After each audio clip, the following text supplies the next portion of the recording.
Welcome back. Former Public Protector Thuli Madonsela has teamed up with Stellenbosch University's SRC to tackle student debt.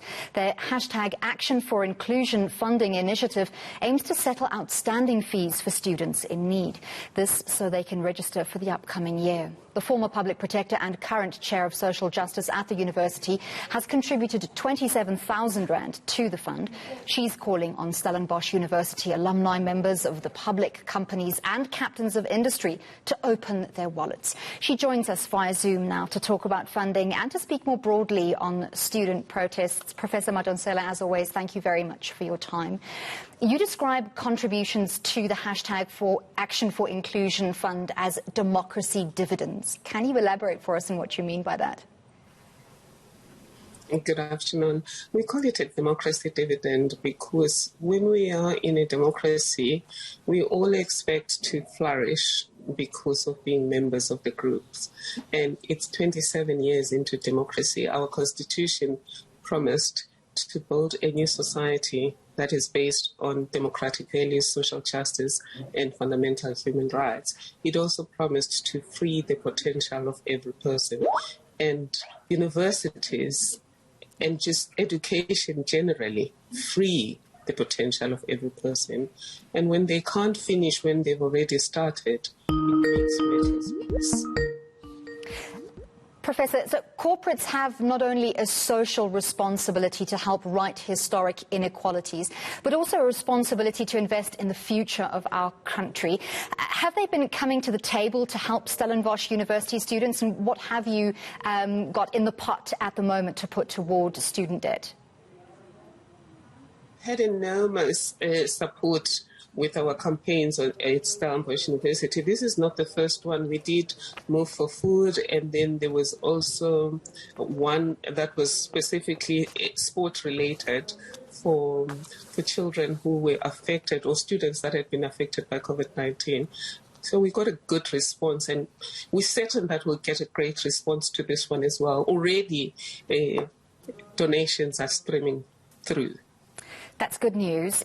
We all know it is a complex and very tense situation, but corporates might say that the violence associated with these recurring student protests makes them hesitant to invest in people willing to damage education infrastructure to get what they want. Is that a fair concern? No, it shouldn't be a fair concern. That would remind me of those 6 people trapped by happenstance, where they had an opportunity to revive a dying fire, and they found some excuse not to revive it. The fact that 1 or 2 students may be violent does not take away our responsibility for human solidarity. If we invest in these students, we're investing in ourselves. As Malcolm Gladwell says, when we capitalize every human being, we're capitalizing the whole group. In other words, when we make it easier for one person to function fully in society, we are improving the ability of society to function fully. But also through Action for Inclusion, we're showing that we care. That also takes away the edge and also the desire to fight back against society through violence. Now, 10 billion rand is needed to cover student debt nationally. Writing off this debt is not feasible, and that's according to University South Africa CEO Professor Ahmed Bauer. And he says that for the most part, this debt does not come from NSFAS-funded students or the poorest, but from the missing middle. As an insider and an outsider in the higher education space, where would you say we've gone wrong in supporting affordable education? I think the problem is we did not really focus on capitalizing education. We thought that to improve the South African economy, we needed to invest in business. Even then, a lot of BE was focusing on big business. We've now come alive to the need to invest in startups and to the need to invest in education. It may well be that people like me who formed the early policies were people who had forgotten where we came from. You will recall that. You wouldn't recall because you're not part of my generation. But my generation, we never struggled for education because we came at a time when there was enormous support from overseas for black students. So we struggled on other things, but not education. And I think maybe we don't have that mental memory of understanding that you need money to study.